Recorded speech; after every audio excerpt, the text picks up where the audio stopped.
বিসমিল্লাহির রহমানির রহিম। ভাই ও বোনেরা যে যেখান থেকে আমাকে দেখছেন এবং শুনছেন, আপনাদের সবাইকে আমার সালাম, আসসালামু আলাইকুম।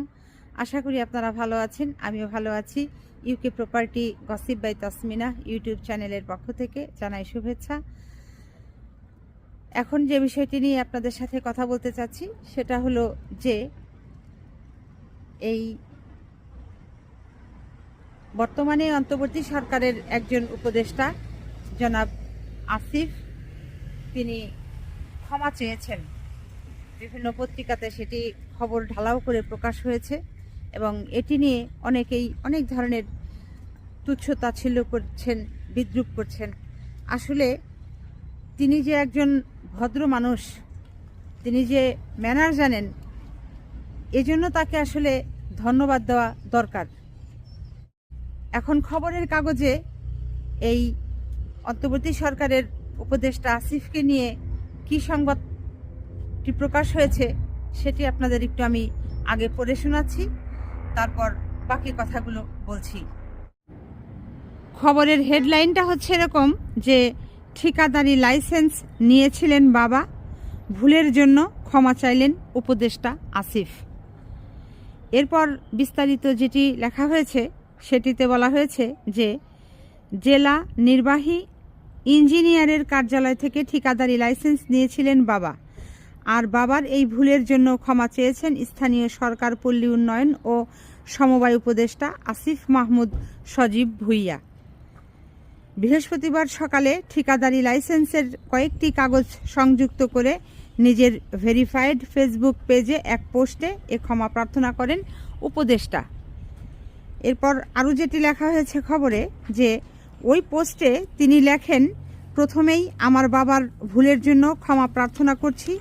গতকাল বুধবার রাত 9টার দিকে একজন সাংবাদিক কল দিয়ে আমার বাবার নামে ইস্যুকৃত ঠিকাদারি লাইসেন্সের বিষয়ে জানতে চাইলেন। বাবার সঙ্গে কথা বলে নিশ্চিত হলাম তিনি জেলা পর্যায়ের জেলা নির্বাহী ইঞ্জিনিয়ারের কার্যালয় থেকে ইস্যুকৃত একটি লাইসেন্স করেছেন। বিষয়টি উক্ত সাংবাদিককে নিশ্চিত করলাম। তিনি পোস্ট করলেন, নিউজ হলো গণমাধ্যমে, নানা আলোচনা সমালোচনা হচ্ছে, তাই ব্যাখ্যা দেওয়ার প্রয়োজন বোধ করলাম। এরপর পত্রিকাতে আরও যেটি লেখা হয়েছে সেটা হলো যে উপদেষ্টা আরও লিখেন, আমার বাবা একজন স্কুল শিক্ষক, স্থানীয় একজন ঠিকাদার। কাজ পাওয়ার সুবিধার্থে বাবার পরিচয় ব্যবহার করার জন্য বাবাকে লাইসেন্স করার পরামর্শ দেন।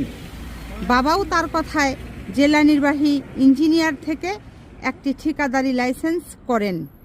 রাষ্ট্রের যে কোনো ব্যক্তি ব্যবসা করার উদ্দেশ্যে যে কোনো লাইসেন্স করতেই পারে, তবে আমি সংশ্লিষ্ট মন্ত্রণালয়ের দায়িত্বরত থাকা অবস্থায় বাবার ঠিকাদারি ব্যবসায় জড়ানো স্পষ্টভাবেই কনফ্লিক্ট অব ইন্টারেস্ট। বিষয়টি বোঝানোর পর আজ বাবার আবেদনের প্রেক্ষিতে লাইসেন্সটি বাতিল করা হয়েছে।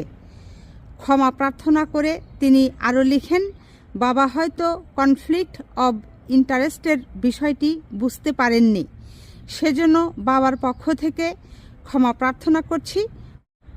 উল্লেখ্য, মধ্যবর্তী সময়ে উক্ত লাইসেন্স ব্যবহার করে কোনো কাজের জন্য আবেদন করা হয়নি। এই ছিল খবর। পত্রিকায় প্রকাশিত খবরটির পুরোটাই আপনাদেরকে পড়ে শোনালাম। এখন কথা হলো যে এই উপদেষ্টা আসিফ, ওনাকে তো আসলে ধন্যবাদ দেওয়া দরকার যে উনি ম্যানার জানেন, ব্যবহার জানেন, ভদ্রতা জানেন এবং উনি সত্য কথাটাই বলেছেন এবং সুন্দর সাবলীলভাবে সেটিকে তার ফেসবুকে স্ট্যাটাসে উপস্থাপন করেছেন। তো এখানে তো দোষের কিছু নাই।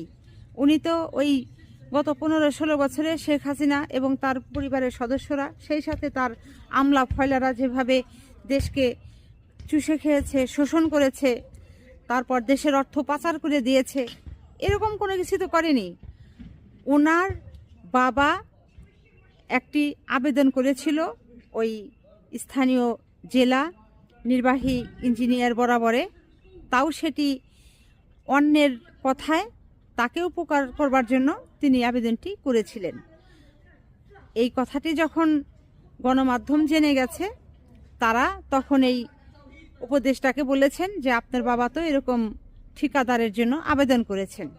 তখন এই অন্তর্বর্তী সরকারের এই উপদেষ্টা আসিফ, তিনি যখন বিষয়টি জানলেন যে তার বাবা এরকম ঠিকাদারের লাইসেন্স চেয়ে জেলা নির্বাহী ইঞ্জিনিয়ার বরাবরে আবেদন করেছে, তখন সে সরাসরি তার বাবাকে জিজ্ঞেস করেছিলেন যে তিনি এটি করেছেন কিনা। তখন তার বাবাও যে ঘটনাটি সত্য সেটি তিনি বলেছেন, এবং বলবার পর এই উপদেষ্টার যেটি মনে হয়েছে যে বিষয়টি হয়তো কনফ্লিক্ট অফ ইন্টারেস্ট এরকম একটা কিছু হতে পারে, যেহেতু সে এখন উপদেষ্টা।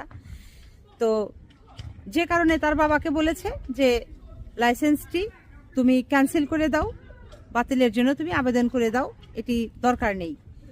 তো তখন তার বাবা তার ছেলের কথা মতো পুনরায় আবেদন করে দিয়েছে যে তার যে ঠিকাদারের লাইসেন্সটি চেয়েছিল সেটি তিনি আর চান না, সেটি বাতিল করে দেওয়া হোক। বিষয়টি তো এই একেবারে সিম্পল একটা বিষয়, আর কত সাবলীল এবং সহজ সরলভাবে জিনিসটি কমপ্লিট হয়ে গেছে, অথচ এটিকে নিয়ে কিভাবে ওই ইঁদুরের তেনা পেঁচানোর মতো ঘটনা ঘটছে। তো আশা করি যারা এটি নিয়ে অতিরঞ্জিত কথাবার্তা বলছেন, লাফালাফি করছেন, কথাবার্তা বন্ধ করুন, লাফালাফি বন্ধ করুন, ওনাকে ধন্যবাদ দিন। ধন্যবাদ দিলে কেউ ছোট হয় না, বরং ধন্যবাদ দিলে যাকে দিচ্ছেন সে গ্রেটফুল থাকবে আপনার প্রতি, এবং আপনিও যে তাকে ধন্যবাদ দিলেন আপনারও মনের মধ্যে একটা শান্তি, প্রশান্তি চলে আসবে যে না, একটা লোককে আমি তার ভালো কাজের স্বীকৃতি দিয়েছি, এজন্য আপনার মনটাও প্রফুল্ল থাকবে, আনন্দে ভরপুর থাকবে। মানুষকে ধন্যবাদ দেওয়া শিখেন, মানুষের ভালো কাজের প্রশংসা করতে শিখেন, এবং খারাপকে খারাপ বলতে শিখেন। আর এটা বাংলাদেশের মানুষ ভাই বোন, আপনাদেরও দোষ না। এটি কি করে আপনারা শিখবেন? কারণ গত 15-16 বছরে যেভাবে আপনাদেরকে জিম্মি রাখা হয়েছিল, শেখ হাসিনা আপনাদেরকে আটকে রেখেছিল, পরাধীনতার নাগ পাশে এই 18 কোটি মানুষ আবদ্ধ ছিল, এখান থেকে সবেমাত্র বের হয়েছে। এখন এদের একটু সব কিছুতেই আসলে অ্যাডজাস্ট করতে হালকা একটু সময় লাগবে, আর সে কারণেই হয়তো এই উপদেষ্টা আসিফকে সবাই এ ধরনের কথাবার্তা বলছেন। বরং যে ঘটনাটি ঘটেছে এজন্য আসিফকে স্বাগত জানানো দরকার, ধন্যবাদ জানানো দরকার যে এই ধরনের একজন উপদেষ্টা বর্তমানে বাংলাদেশে আছে।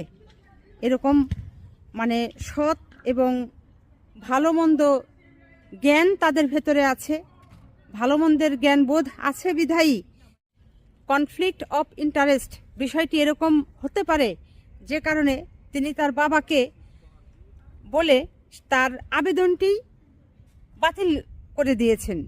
তো যা হোক, আশা করি এই অন্তর্বর্তী সরকারের যিনি উপদেষ্টা জনাব আসিফ, আপনাকে বাংলাদেশের মানুষ সবাই ধন্যবাদ জানাবে। তারা যারা আপনাকে তুচ্ছ-তাচ্ছিল্য করেছে তারা তাদের ভুলটা বুঝতে পারবে, এবং আপনাকে আমার তরফ থেকেও অনেক অনেক ধন্যবাদ রইল। সবাই ভালো থাকবেন, সুস্থ থাকবেন, এবং আমার জন্য দোয়া করবেন। আমার এই চ্যানেলটিতে লাইক, কমেন্ট, শেয়ার এবং সাবস্ক্রাইব করবেন। আসসালামু আলাইকুম, আল্লাহ হাফেজ।